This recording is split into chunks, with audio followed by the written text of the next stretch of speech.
de nuestro programa Una para Todas, un programa que hacemos con mucho amor desde acá, desde Valdivia TV, el canal municipal para todos ustedes, a través del canal 43, desde Los Ángeles hasta Coyhaique. ¿Cómo están? Espero que estén muy bien y como siempre, cada día jueves les traemos un tema muy interesante. A mí me hubiese encantado haber visto un programa como este, como el que vamos a hacer el día de hoy antes de ser mamá, porque sí, vamos a hablarles sobre todo a las mamás, porque vamos a hablar de salud mental perinatal, también vamos a hablar sobre violencia obstétrica, vamos a hablar sobre lactancia materna y todo aquello que envuelve esto de tener un hijo. Para eso estamos con una especialista. Estamos con María José Pucheo, quien es psicóloga, es experta por supuesto en estos temas. Ella es psicóloga clínica de la Pontificia Universidad Católica de Chile.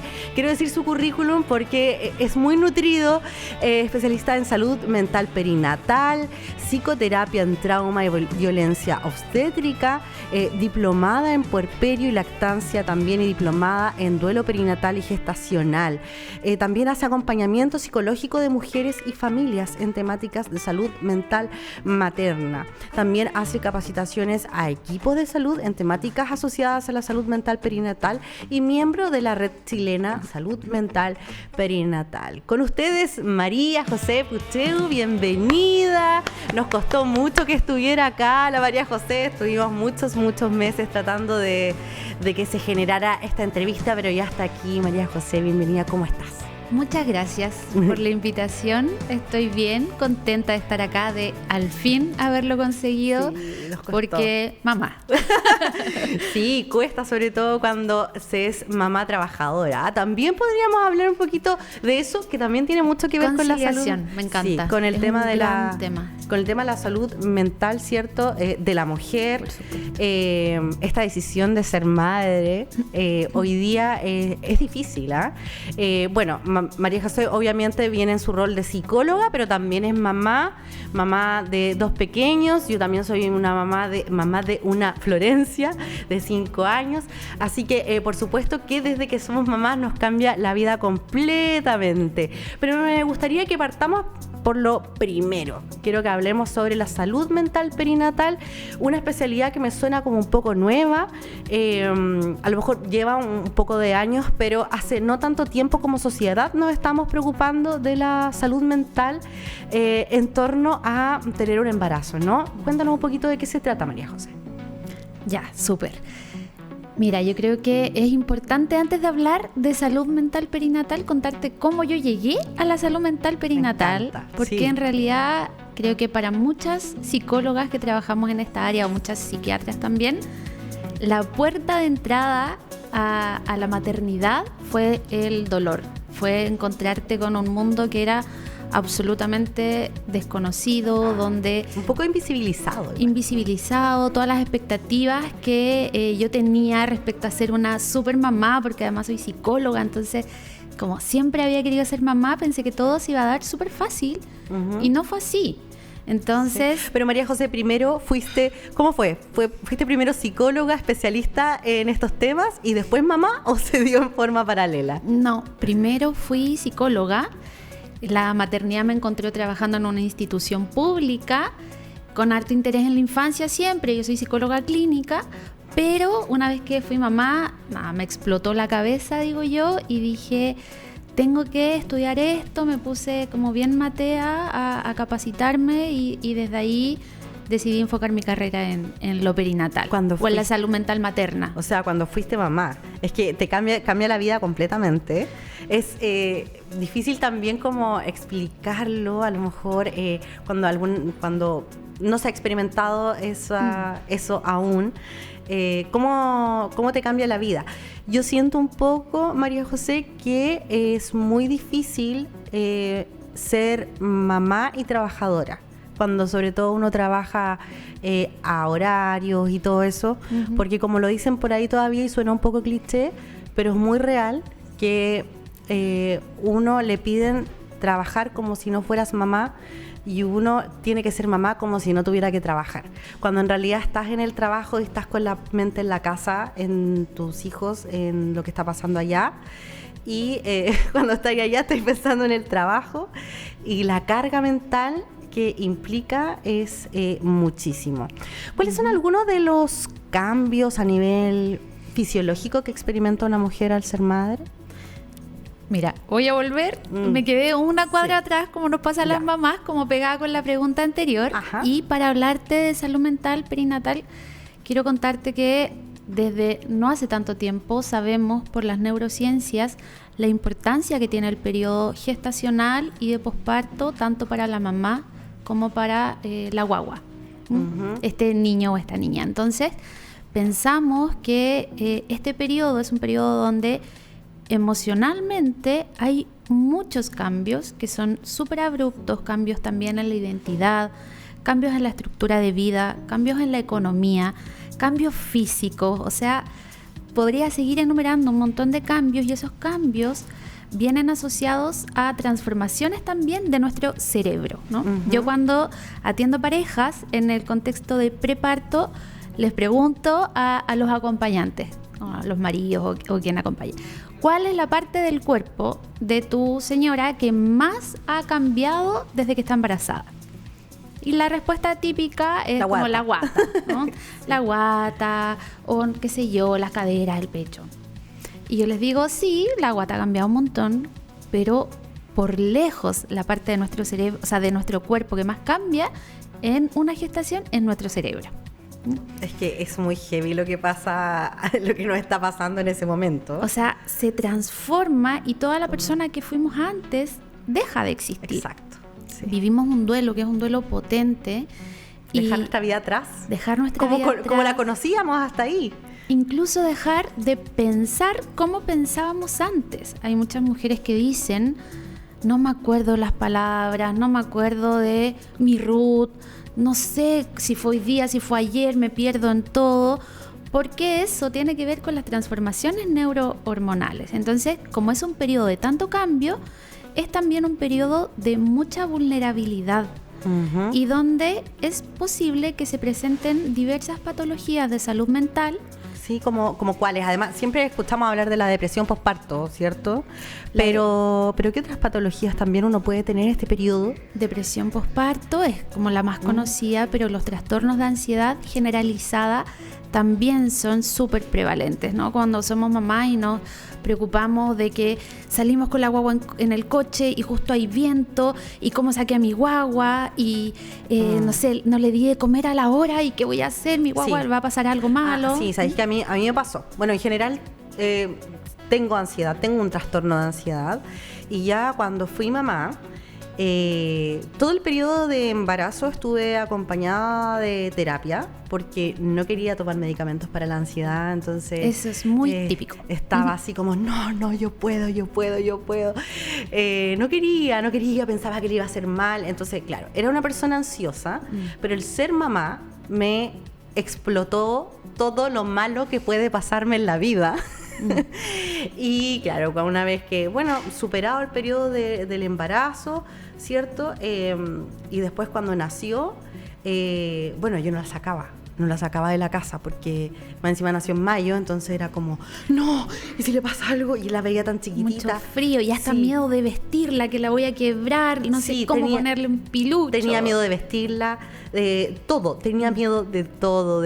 Nunca en mi vida sentí tanto miedo. Y Dios que sabe que es real, cuánto miedo sentí cuando fui mamá. Y es más, Carla, en algunos casos este miedo es un miedo tan arrasador que las mamás tenemos miedo de hacerle daño a nuestras guaguas, aun cuando tú sabes que no lo harías, aun cuando tú sabes que no meterías a tu guagua en la estufa. Estoy diciendo algo que es como brutal de escuchar y es un tabú, pero pasa. Porque estos cambios neurohormonales se conjugan con la privación de sueño, porque tu guagua está como en la noche se despierta y la lactancia para quienes lactan, pero si no también las guaguas se despiertan y esa privación de sueño hace que se potencian los trastornos de ansiedad y que, no sé, tú tengas miedo de salir y que te atropellen o que pase algo, que haya tenía miedo, un terremoto, cualquier cosa. Tenía miedo a todo. Yo de hecho mi guagua dormía, pero yo no quería dormir.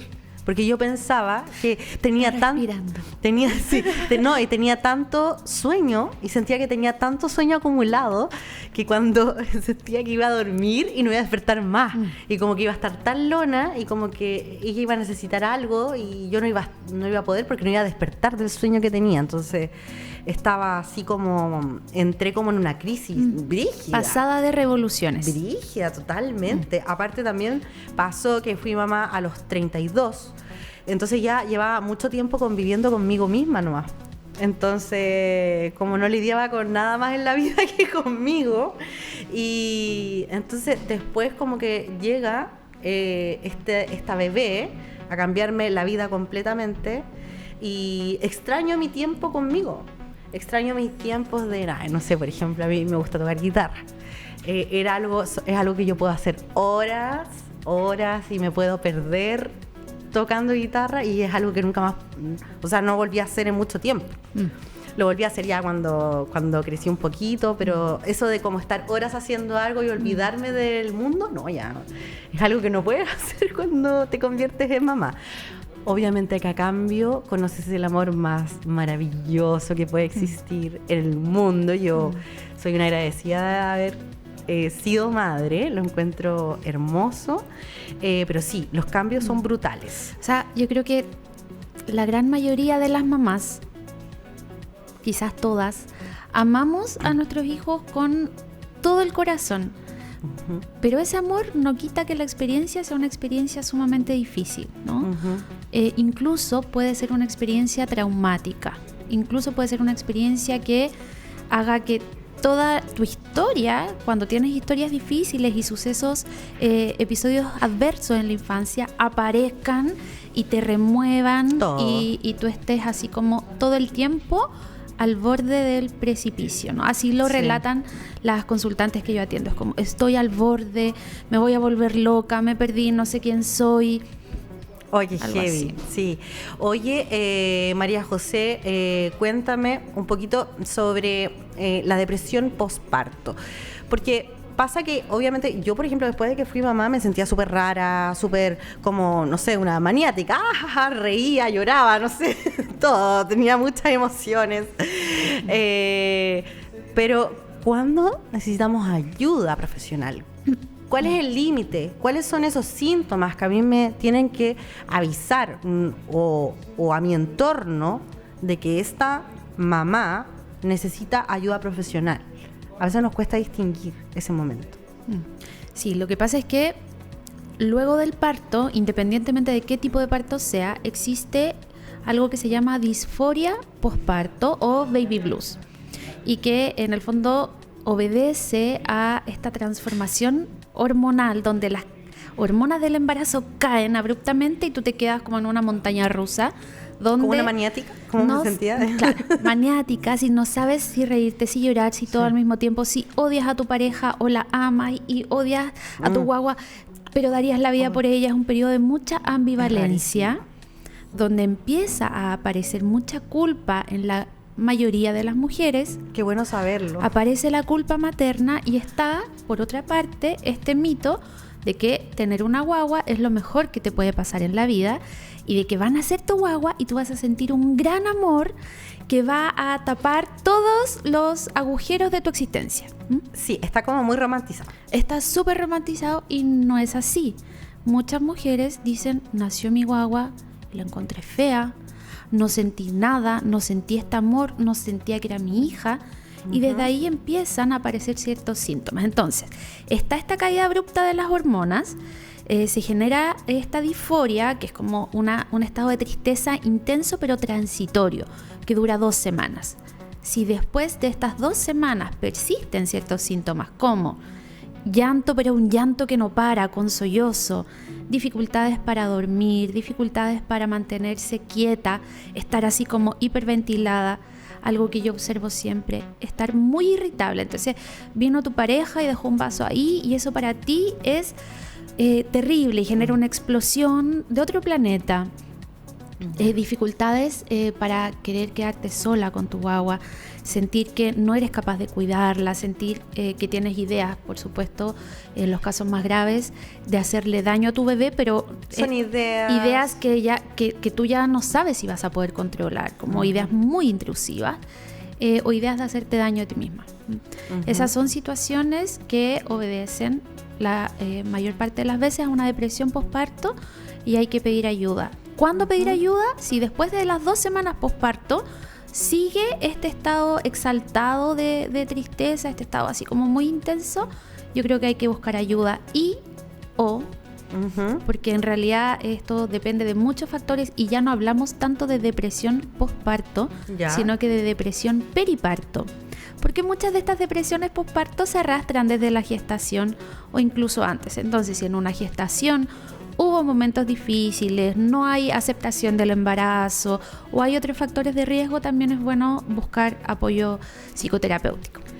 Perfecto. Oye, cuéntame un poquito también cuáles han sido tus experiencias con respecto a la depresión posparto.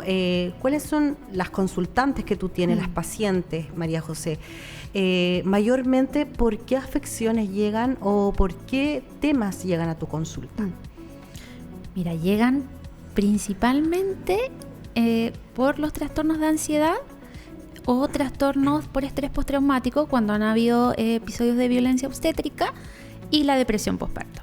Y lamentablemente, Carla, la depresión posparto consulta muy tardíamente, por lo que tú decías, porque tenemos miedo de tomar medicamentos o que nos vayan a decir que somos locas, que somos malas mamás, que nuestras guaguas están en riesgo con nosotras. Entonces, la depresión posparto es una depresión sonriente. Hacemos como que todo está bien, pero por dentro nos estamos desarmando.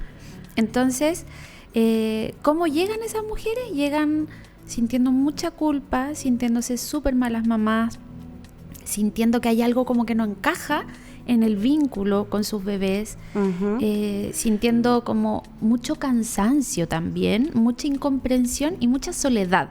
Te diría que en general esas sensaciones son las que más se repiten. Ajá. Oye, y me gustaría saber también, porque también todo esto tiene que ver con esta idea preconcebida de cómo va a ser tu maternidad. También hay esta idea romántica de que va a llegar un bebé a tu vida y no te preocupes, cuando nazca tu hijo, como tú decías, todos esos agujeros que sentías que había un vacío los va a venir a llenar una persona. De pronto también hay mucha gente que se convierte en padre o en madre buscando tapar esos agujeros, ¿no? ¿Qué opinas con respecto a esta idea romántica de la maternidad? ¿Y qué le dirías tú a una persona que a lo mejor está en este periodo o está por experimentarlo, a las mamitas que están embarazadas, un poco con respecto a cómo realmente es? Es una pregunta que encontré súper buena, pero muy difícil de responder, porque otra cosa es con guitarra, Carla. Yo creo que a una mamá que está gestando, a una mujer que está buscando una gestación, tú le puedes decir que esto va a ser difícil, que va a tener desafíos, que va a cambiar la vida, pero dimensionarlo, no es posible dimensionarlo hasta que no te atraviesa el cuerpo la maternidad, hasta que no lo vives en carne propia. Yo creo que es importante visibilizar, por ejemplo, estamos en la Semana Mundial de la Lactancia Materna, visibilizar que la lactancia no es como, me pongo la guagua en la pechuga y todo fluyó hermoso. Sí. No, que hay dolor, que puede haber grietas, que puede haber mal acople. Visibilizar que hay cosas que van a pasar, que van a ser duras, pero que se pueden transitar con el apoyo necesario. Yo pensaba, o sea, mira qué infantil igual de mi parte.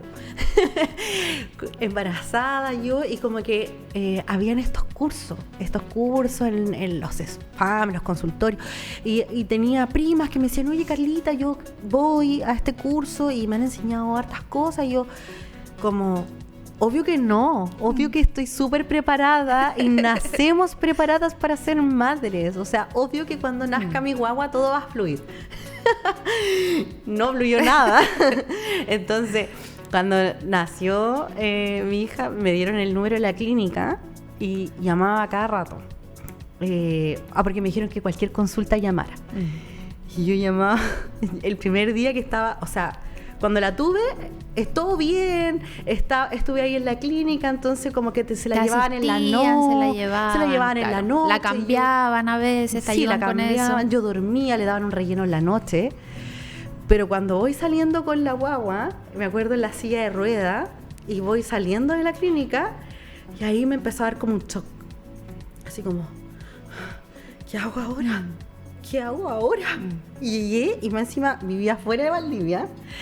Entonces estaba allá, y como habían pasado un rato, y yo la miraba, y no sabía si había hecho algo, no sabía si cada cuánto rato tenía que hacer popó, y empezaba a llamar a la clínica. ¿Cada cuánto hace popó un bebé? Señora, después, al día siguiente, señora, mi bebé no ha hecho popó, ¿me pasa algo? ¿Y cada cuánto tiene que dormir? ¿Y cada cuánto tengo que darle pecho? ¿Y cómo sé que está tomando y que se está alimentando? Y yo, entonces, ¿la alimentaba? No, es que no se está alimentando. O no, es que me entró una psicosis terrible, y ahí me di cuenta que no sabía nada y que debía haberme preparado más. Sí, no. Hay hartos talleres de preparación para la lactancia, para los cuidados, para el parto, que sirven por lo menos para no llegar en blanco. Pero también cada experiencia es tan distinta que...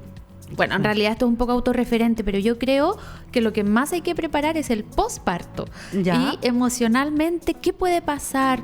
Que las personas que conforman la red de apoyo estén alerta, porque quizás tú tenías esa necesidad de llamar a la clínica porque ahora maternamos muy sola. Entonces antes estaban las tías, la abuelita, no sé qué, la mamá, y te decían, ya la pechuga sí, tienes que tomar leche con avena. Mitos también, aparecían muchos mitos. Pero había más compañía. Ahora las mamás estamos muy solas. Sí. A ti, María José, con respecto, yo sé que vienes en tu papel de psicóloga, pero me gustaría también que compartas tu experiencia. Tú tienes 2 hijos chicos. ¿Qué ha sido lo más difícil de ambos procesos?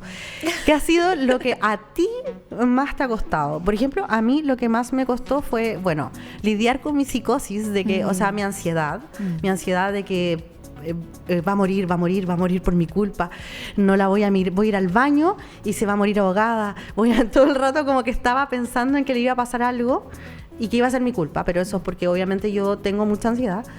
Y lo otro fue la lactancia, que me dolía morir, lloré mucho tratando de darle a amamantar. Llegó un punto en que mi familia me dijo así como, oye, ya, fin, si no funciona, no lo hagas, porque ya lo estaba pasando muy mal. Deja de martirizarte. No, me estaba martirizando, lo pasé pésimo.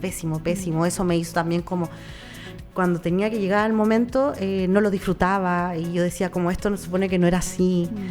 Eso fue mi experiencia, pero me gustaría saber la tuya en el momento de que ya salieron de la guata. ¿Qué fue lo que más te costó?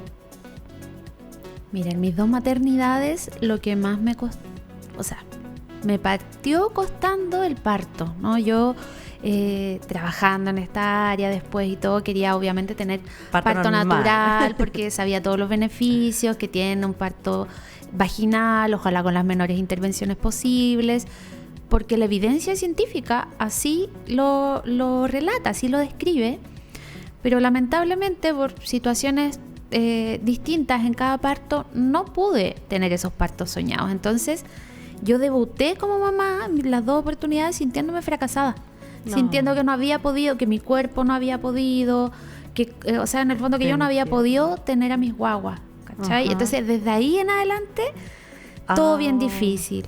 Afortunadamente la lactancia con el primero fue un poco más difícil, pero como que dije, ya, no me resultó el parto, me tiene que resultar la lactancia, y lo sostuve, y después me quedé embarazada dando pechuga, o sea, sostuve la lactancia hartos años, como 4 años dando pechuga. No te puedo creer. Sí, no, está loca. No puedo creer. Yo le di 1 año y medio y pensaba que eso era mucho. En total, ¿no? Uno primero y el otro después. Y después el ser puérpera de 2, porque mis guaguas tienen poca diferencia. Mis hijos ya no son guaguas, pero tienen poca diferencia. Al tener 2 guaguas, que yo creía que Uy, obvio que iba a ser súper fácil porque ya sabía del primero, entonces el segundo iba a ser más fácil. Nada, se me juntó un bebé con un niño de 2 años en un periodo muy difícil y ahí fue una segunda gran crisis. ¡Ay, qué heavy! O sea, no sé si es más difícil que sea el primero, no saber nada, o después que sea el segundo y con un hijo de 2 años. Quiero que hablemos sobre qué pasa en la pareja cuando uno es madre, porque también hay muchos cambios con respecto a la vida de pareja y es súper difícil. Vamos a hablar, sí, porque ya llevamos 24 minutos, se nos pasaron volando. Vamos a una cortísima pausa y ya regresamos con más Una para Todas.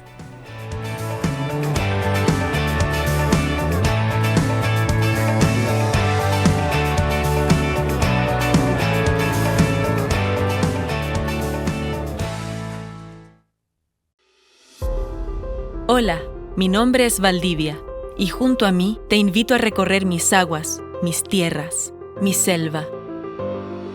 La selva valdiviana es uno de mis principales encantos. Miles de personas recorren mis zonas buscando la magia dentro de mí, adentrándose en la niebla, recorriendo mis humedales, que hacen única mi naturaleza, buscando historias que son contadas entre las cortezas de mis árboles, ubicados en cerros milenarios que protegen mi exuberante biodiversidad, caminando entre jardines aromatizados por sus flores, senderos verdes, cuidados desde las alturas por los grandes coigües y olivillos, viviendo mi historia, mis fortalezas, legados ancestrales que protegieron mis aguas, mis bosques y mis tierras. Como hoy se protegen mi flora y fauna única en su especie, y rodeado de helechos, un mundo lleno de vida nace, crece, vive. Desde curiosos anfibios a aves que visten de blanco y negro. Te invito a conocerme, a mi verde magia y a mis senderos naturales escondidos. Ven y descubre. Valdivia, la buena vida. Invita Ilustre Municipalidad de Valdivia. ¿Qué es para usted o qué significa para usted el río aquí en la ciudad? ¿Qué es para usted la costanera tan bonita y que se vea reflejado un río tan hermoso que creo que nos caracteriza como ciudad? Yo creo que es la esencia de la ciudad. No hay ciudad más bonita que tenga un río y una costanera tan espectacular para aprovecharla no solo para actividades de repente culturales, sino para hacer deporte, trotar junto al río, ya sea de día, de noche, con lluvia. Creo que la ciudad no tendría el deporte que tiene si no estuviese el río. Creo que el río acá en Valdivia es el corazón de la ciudad. Todos los valdivianos obviamente nos sentimos identificados muchas veces, muchos días, muchas horas corriendo por ahí, viendo siempre a las regatas o a los remeros pasar. Son compañeros no de deporte, pero sí somos colegas respecto a lo que lo hacemos de forma profesional. Así que creo que es muy importante cuidarlo y también todo lo que rodea obviamente al río. Yo tuve la suerte por el fútbol salir a varios lados, pero ver esto es muy difícil. La verdad que uno lo aprovechaba también cuando hacía deporte, también salíamos a correr por la parte física, entonces siempre fue lo más maravilloso que hubo aquí en Valdivia. Queremos invitarte a cuidar a los futuros campeones y campeonas que entrenan día a día en Valdivia. Igual que nosotros, los jóvenes remeros y deportistas entrenan en el río o en nuestra costanera, dejándolo todo para seguir entregando títulos a Chile y a Valdivia. Lamentablemente, hay personas que no quieren a nuestro deporte y hemos tenido ataques a remeros o embarcaciones en nuestro río. Sabemos que la gente de Valdivia respeta a sus deportistas y ama estos hermosos ríos. Por eso te invitamos a sumarte a la convivencia fluvial, Donde cabemos todos y todas. Cuidemos el río, cuidemos el deporte y cuidemos Valdivia.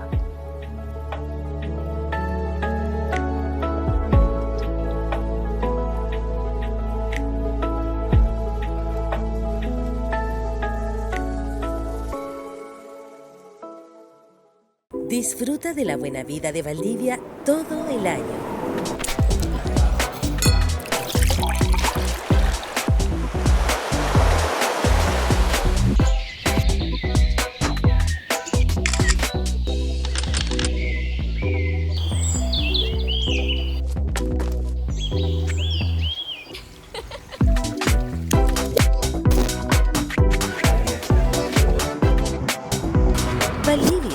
La buena vida.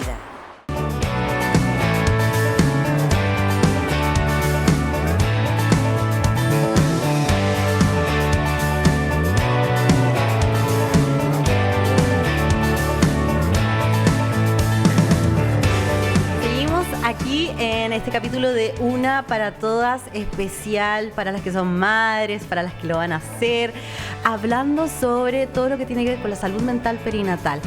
Me da la impresión de que no vamos a alcanzar a hablar de todo lo que queríamos hablar, María José. Ya lo habíamos anunciado antes para que sigamos en el hilo de la conversación. Cuando se tiene un bebé, ¿qué es lo que pasa con la pareja? Hay muchos cambios, es difícil. ¿Cómo afrontarlo? Cuéntanos un poquito qué es lo que pasa, según también lo teórico en el fondo, con respecto a las relaciones de pareja cuando nace un bebé. Mira, el lenguaje técnico, teórico, es una crisis normativa. ¿Qué es una crisis normativa? Es un momento de ciertos conflictos que hay que resolver, pero que son, o sea, es esperable que las parejas puedan sobreponerse a los desafíos. Eso como en el papel. Ajá. Un momento de crisis normativa como la adolescencia, que es una crisis también. ¿Le pasa a todos? ¿O hay alguno que no sea crisis, sea todo amor? Yo no creo que esto sea una crisis. Yo creo que es una bomba de racimo que explota con tu guagua que amas, sobre todo en los casos donde son guaguitas planificadas.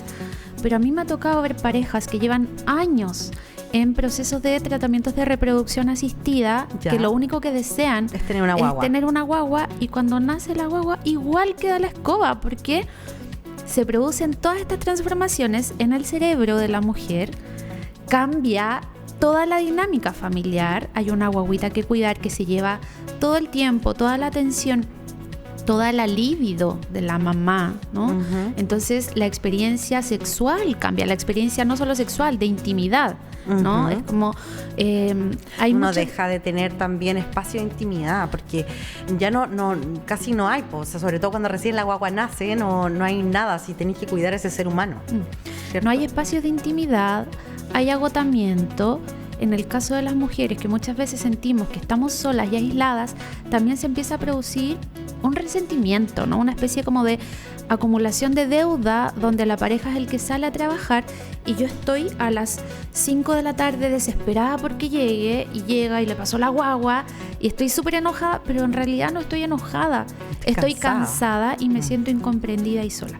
Entonces es un momento súper, súper difícil. Yo lo grafico así con las consultantes. Es como entrar en una autopista y te metes en un túnel, vas a alta velocidad, en algún minuto vas a salir del túnel. Pero hay que atravesar el túnel, sí o sí. Uh-huh. Entonces, te diría que todas las parejas pasan por alguna dificultad. Algunas parejas tienen más recursos de toda índole, son más buenas para conversar, para dialogar, lo pensaron 1000 veces antes, han hablado de las expectativas, pero para la gran mayoría es un proceso muy difícil. Qué bueno saberlo, porque de pronto uno está pasando por ese momento y uno dice como no, pucha, ¿no? En mi relación está todo mal, pero es un momento y que les pasa a todos, ¿no? Es un momento, hay que buscar ayuda a veces. Es frecuente que en estos contextos se produzcan episodios de violencia, de agresiones psicológicas para ambos lados, ¿no? Tenemos una mujer que está llena de hormonas, súper revuelta, que a veces está como con mucha rabia, lo que ya mencionaba, y a un hombre que no logra identificar y que además siente que no lo están pescando, se siente desplazado, siente que no valoran lo que él hace y eso también le genera rabia. Entonces empieza esta escalada, es que tú, es que yo, es que tú, y eso es fatal, o sea, es bien difícil. El hombre se siente dejado de lado igual, eso también es algo que he escuchado muy frecuentemente entre familia, amigas. El hombre se siente desplazado, uno de lo sexual, porque es evidente, hay todo, como tú lo decías, un tema hormonal que simplemente un tema de supervivencia, o sea, estamos como que tu cabeza te está diciendo como tienes que cuidar a ese bebé, que no le pase nada, es como tu única preocupación y todo el resto de otras preocupaciones no te importan. Y entre eso también está el tema sexual. Entonces también siento que por ahí también a los hombres les complica, les acompleja, se sienten y también dejados de lado, porque dejan de tener la atención de la mujer. Y ahí yo creo que hay dos cosas interesantes de decir. Lo primero es que está este mito de que la mujer pasa la cuarentena y está tiquitaca, como te dice el ginecólogo, qué método vas a usar, ya chiquilla, estáis lista, ahora cuando quieras puedes recomenzar tu vida sexual. Ajá. Y una se queda así como, no puedo, no quiero, no tengo ganas, no sé cómo me cambió el cuerpo, me siento incómoda. Los estímulos que antes te parecían efectivos en términos sexuales dejan de ser efectivos.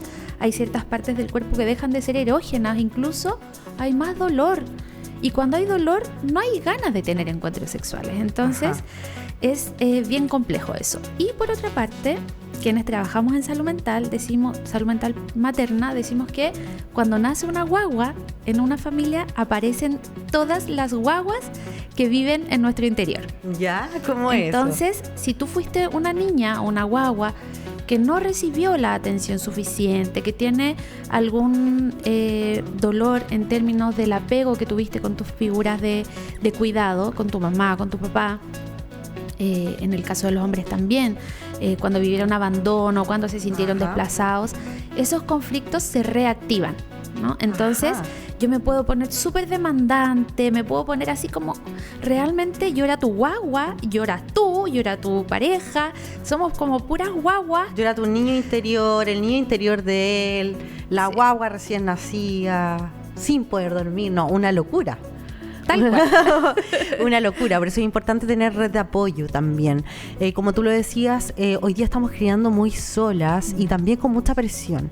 Tenemos mucha presión de parecer esta mujer feliz, que no pasa nada aquí, esto es lo mejor que ha pasado en la vida, ¿cierto? Y recuperarse rápido. Una mujer después de ser mamá, aun cuando su guaguita, por ejemplo, fallezca en un contexto de duelo perinatal, no vuelve a ser la misma.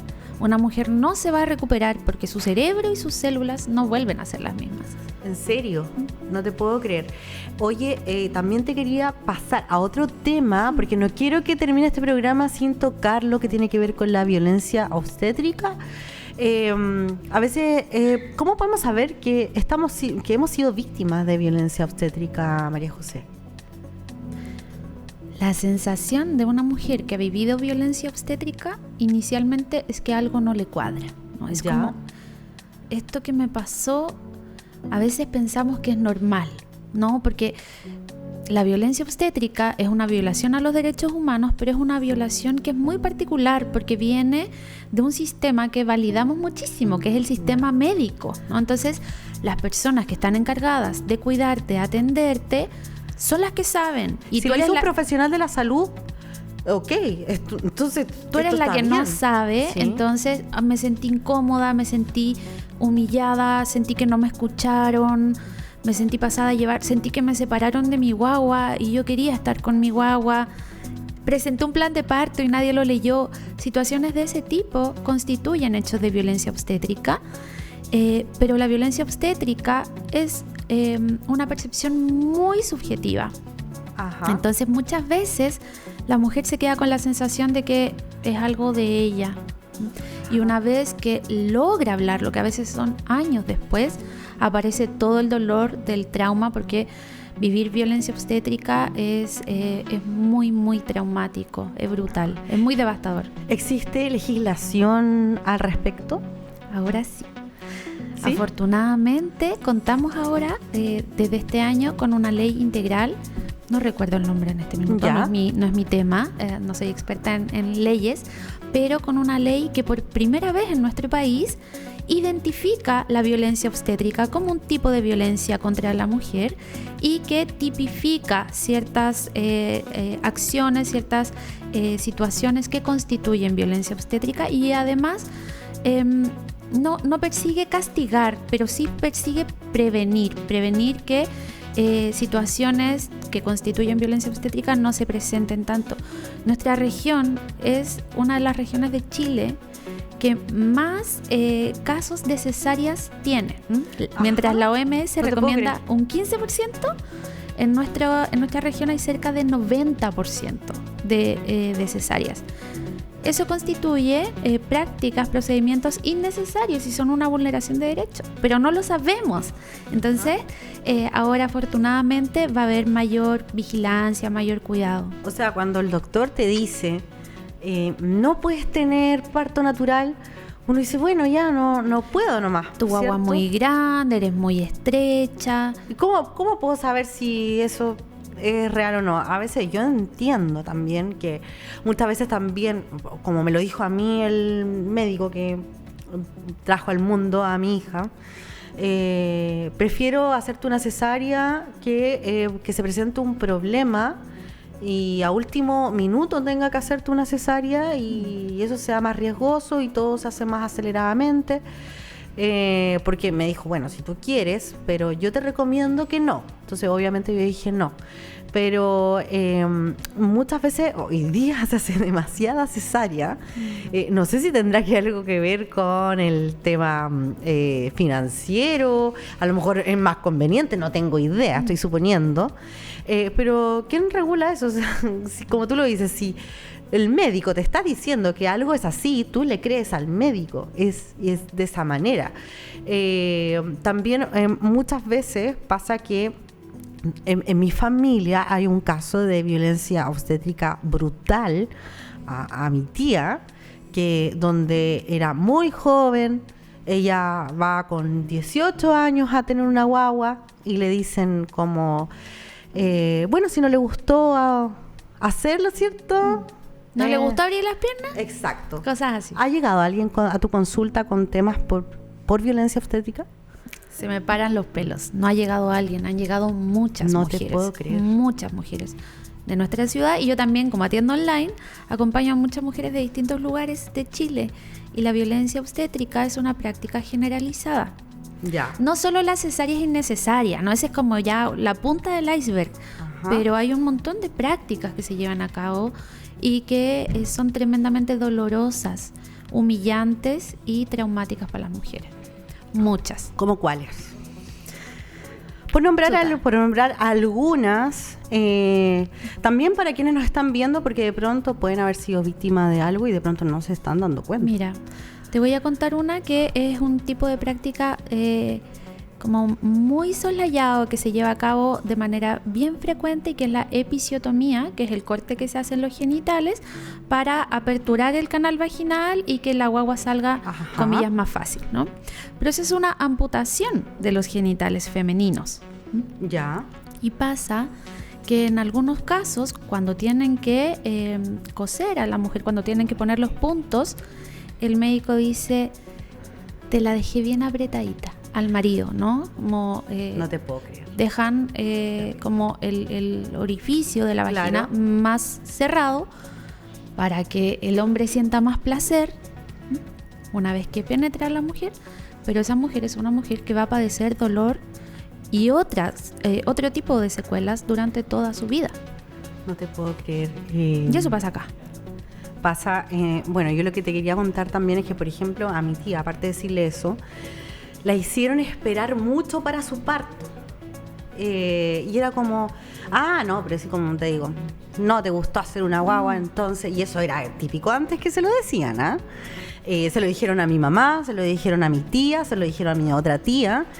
Bueno, pero a mi tía, producto de esto, ella tuvo sufrimiento fetal, su bebé, y mucho sufrimiento fetal. De hecho, salió color azul, estuvo a punto de morir porque no le quisieron hacer una cesárea y la dejaron ahí sufrir y terrible. Le trataron de hacer un parto normal a como dé lugar. Fue brutal. Ella quedó muy traumatizada. O sea, cuando fue a ser mamá por segunda vez fue traumático después de haber vivido eso. y bueno, antes esas cosas no se hablaban y no se trataban tampoco. Uno no iba a un terapeuta a decirle, hoy me pasó esto, el médico me hizo esto, en una sala de parto me hicieron esto, o un ginecólogo, qué sé yo. Entonces es complejo. Mira, sabes que afortunadamente cada vez se visibiliza más. Y este año, como cortito te cuento, ¿Sí? En mayo se celebra la Semana Mundial del Parto Respetado. Ya. Y a mí me invitaron a exponer al hospital. Y yo Ajá. expuse mi propia experiencia de violencia obstétrica en el hospital, como con el equipo del hospital. Después de 3 años, como nada, se me paran los pelos todavía cuando lo cuento, porque jamás pensé que iba a ser capaz de abrir eso en público, algo que solamente había como conversado en el ámbito íntimo. ni siquiera con mis amigas, o sea, con mi terapeuta, ¿no? Wow. Algunos otros contextos académicos. Y lo hice y una doctora se me acercó, una se me acercó, pero otra levantó la mano y me pidió disculpas en nombre de todo el equipo clínico del hospital por haber vivido esa situación. Wow. Fue impactante. Y más allá de lo reparador que fue para mí, que fue como súper emocionante, lo bonito fue que hubiese ese reconocimiento, ¿no? Que en realidad en el contexto mismo del hospital aceptaran que estas cosas pasan y que pasan más frecuentemente de lo que uno quisiera. Así es. Oye, que heavy, porque más encima tú vayas ya como en un rol de psicóloga a capacitar y te toca, lo cuentas y ahí están las personas que te ejercieron esa violencia. De verdad muy terrible. Cuando una mujer, para que también vayamos cerrando, porque señor director, me imagino que ya vamos por los 20 y tantos minutos. Estamos bien con el tiempo. Para que le podamos contar a la gente, cuando hemos vivido una experiencia como esta, recomiendas, me imagino, ir a terapia, a lo mejor ir a acudir a una especialista en este ámbito y a lo mejor tomar acciones legales. Sí, se pueden tomar acciones legales, no pasa frecuentemente. Ya. No pasa por distintas razones. Primero, por esta invisibilización de la violencia. Segundo, porque en el contexto de posparto, una no tiene la cabeza para estar armando reclamos y demandas y cosas. O sea, tú estás abocada al cuidado de tu guagua. Exacto. Y emocionalmente puede llegar a ser súper duro, puede llegar a quebrarte mucho el aceptar, el como poder elaborar lo que te pasó. Entonces, muchas demandas terapéuticas, ¿no? Mucho del pedido de ayuda llega tiempo después. De todas maneras, se pueden poner hasta 2 años, me parece, las denuncias o los reclamos. Siempre la sugerencia es hacerlo, pero la verdad es que no pasa. Ni siquiera yo lo hice, como sabiendo el tema. ¿Y cuándo buscar ayuda? Esa fue tu pregunta, sí. ¿Verdad? ¿Cuándo buscar ayuda? Cuando sientes que la angustia que te provoca la situación que viviste interfiere de manera significativa en tu vida, en tu capacidad de cuidar a tu guagua, en tu capacidad de disfrutar. Violencia obstétrica es bien parecida a una violación. Interfiere, impacta de esa manera en la vida. Es una violación.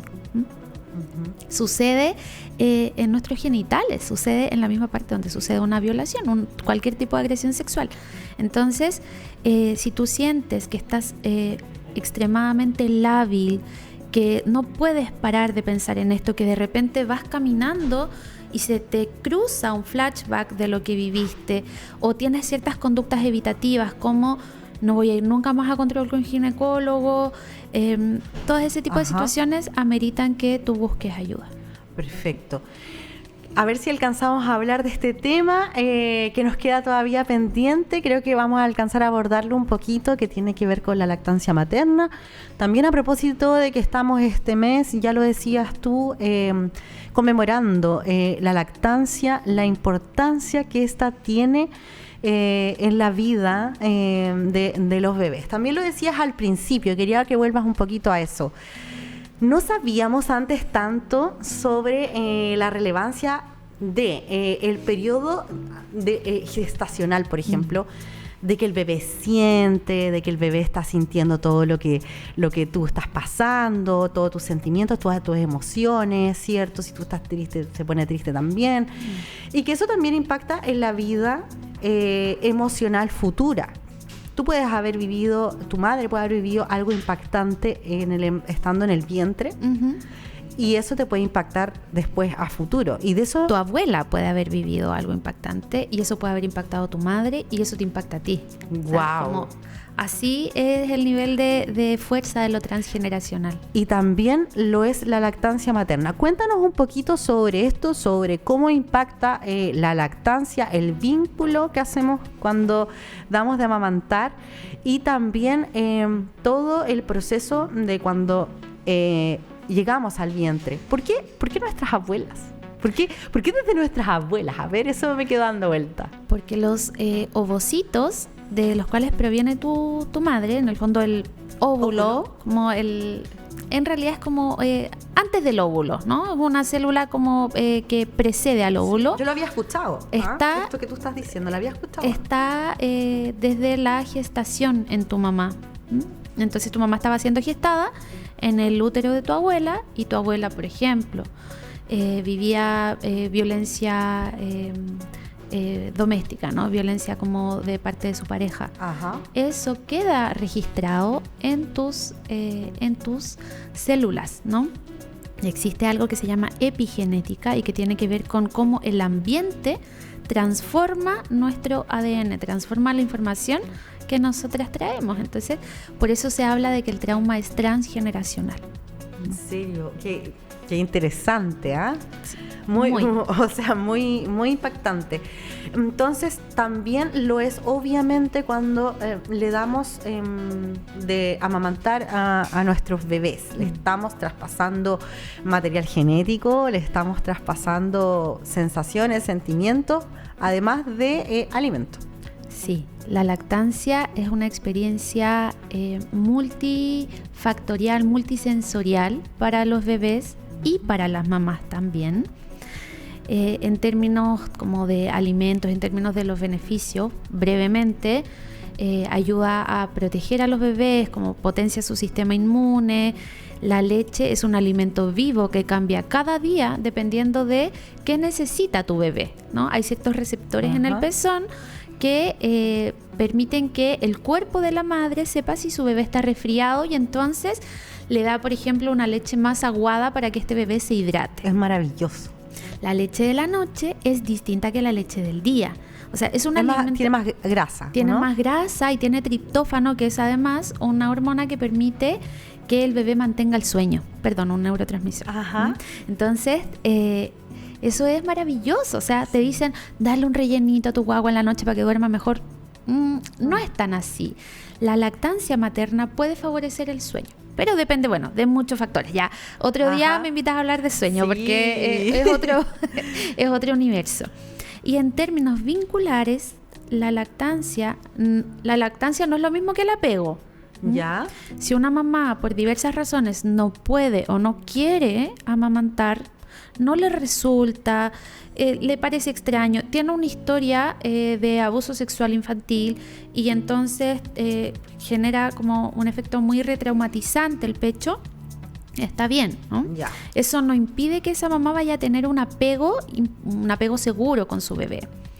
Pero la lactancia, al mantenernos cerquita de nuestra guagua, es un contexto que favorece el vínculo, porque tú estás cerca y entonces como estás cerca empiezas a poder leer mejor las necesidades de tu bebé, empiezas a estimularte con su olor, ese olor a bebé que llega directo a nuestro cerebro y que hace que estemos como chorreando oxitocina, que es la hormona del amor, de la tranquilidad, de la seguridad emocional. Entonces, por eso decimos que la lactancia favorece el vínculo.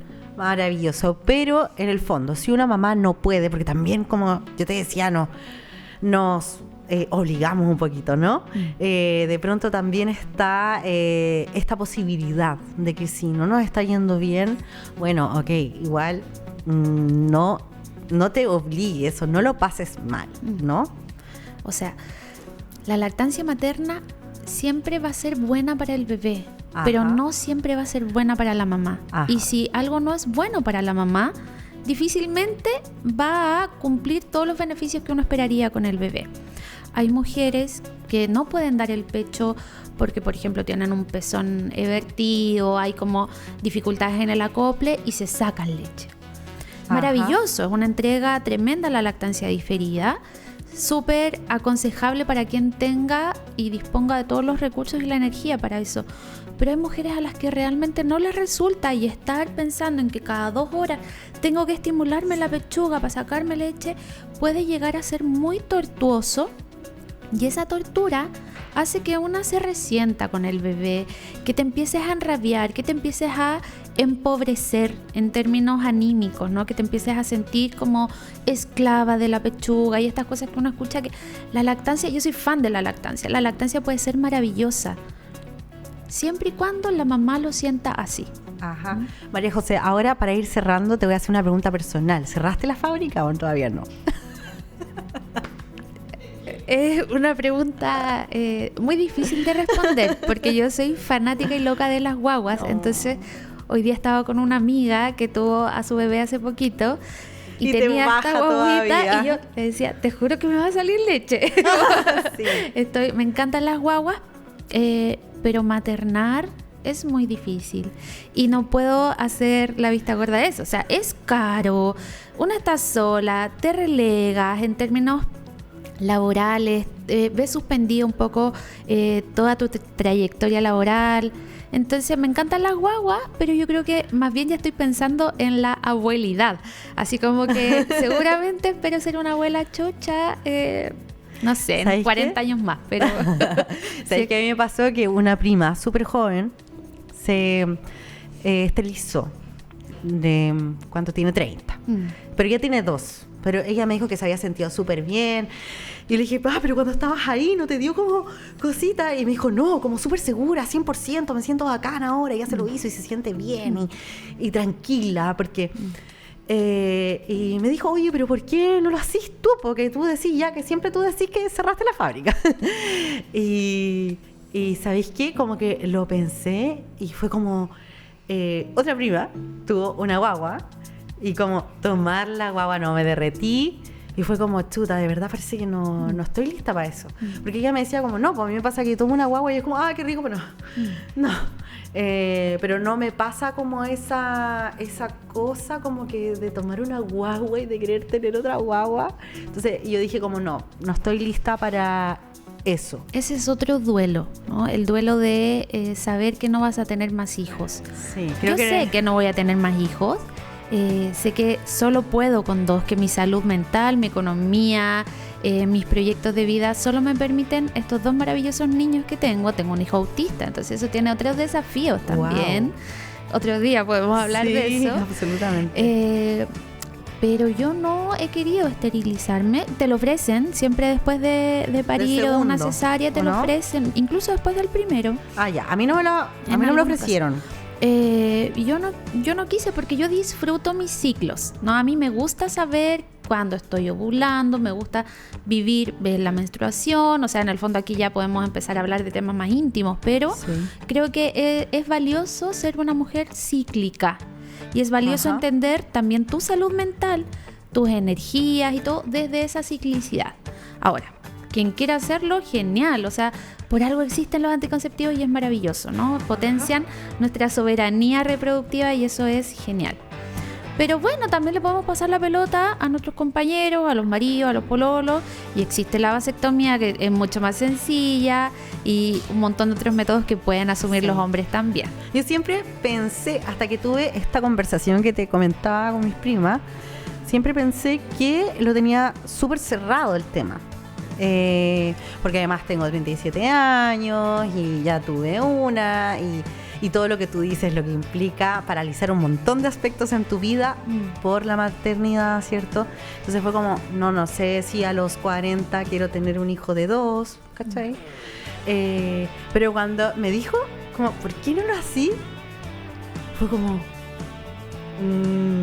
no, creo que no, me di cuenta que no estoy preparada. y es un duelo, pero todavía no lo quiero vivir, todavía no quiero aceptar eso, todavía está como, es algo que está ahí, abierto, la posibilidad.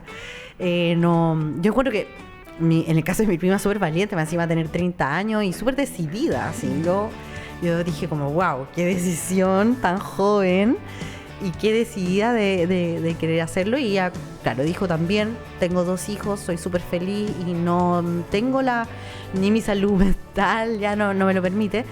Pero claro, yo en realidad pienso que en el futuro no sé qué es lo que va a pasar. Y también, igual que mi prima, igual que tú, tiene como 2 bien seguidos. Entonces creo que también esa situación es bien difícil, aunque siempre las mamás te dicen, no, denlos seguidos, porque así salís de la crianza al tiro.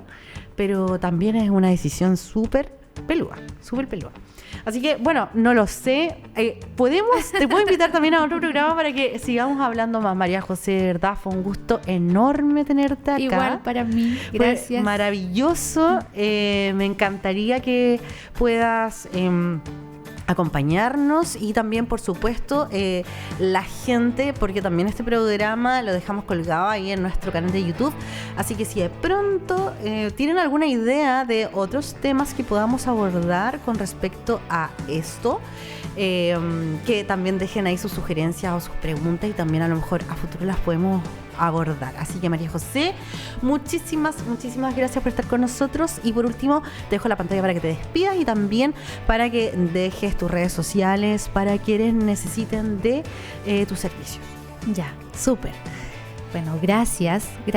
Me sentí súper cómoda. Este lugar es precioso. Gracias por poder visibilizar temas que son tan importantes para las mujeres. La maternidad es un mundo. Las maternidades, yo hablo de maternidades, ajá, gestación, duelo perinatal, aborto. De nada de eso hablamos. Posparto, lactancia, violencia obstétrica, sexualidad posparto. O sea, todas esas son materias, motivos de consulta con los cuales yo trabajo en la consulta. Atiendo acá en Valdivia de manera presencial y también atiendo online. Y si me quieren contactar, pueden hacerlo a través del Instagram, @noeresmalamadre. Porque no somos malas madres, hacemos lo que podemos con lo que tenemos. Uno siempre está culpable. Oye, no hablamos de la culpabilidad. Nos faltaron tantas cosas que hablar, pero por eso te vamos a volver a invitar, María José. Encantada.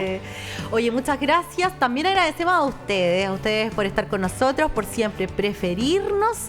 Y por supuesto los dejamos invitados a seguir con la programación de Valdivia TV. Nos encontramos nuevamente el próximo jueves en otro Una para Todas. Que esté muy bien. Chao, chao.